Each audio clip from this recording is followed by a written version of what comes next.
You can have, remember been talking about high viral loads like HIV and Hep C. They only adhere to damage or weakened cells, and this is the whole issue.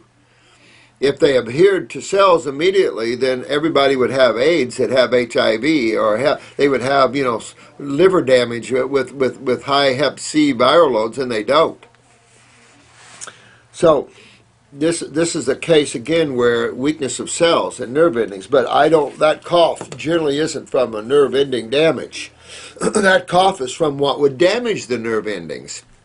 Acid mucus, and you probably have some mucus plugs you're trying to pull out of there. So suck down the 3-lung T, get lungs number 2 at least, and start detoxifying that lymph system. With your protocol, moving lymph and everything, I'd add lungs number 2 if it was me, and I would suck down the 3-lung T, because you've got some plugs in there your body's trying to break loose, and you need to use that, not just it's what damages the nerve endings. You got to think in reverse of medical thinking.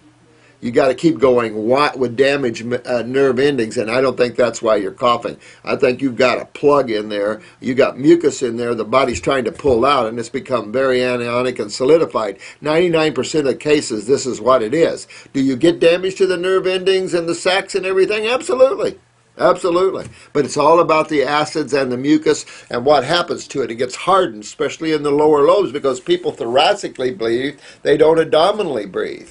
And you want to breathe from the abdomen, the lower abdominal muscles. You don't want to breathe up here. Your first breath should not raise your shoulders, your thoracic area. Your first breath should expand your abdominal cavity.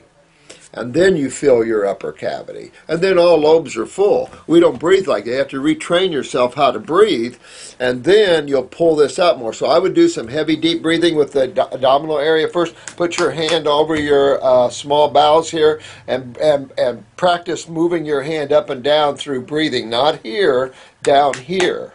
And then practice that, pull that oxygen in and start helping to break open that plug and that mucus in your lungs, and you'll open that up. All right? Thank you all. I got to run. And thank you so much. And keep working on those questions, because I got a lot more.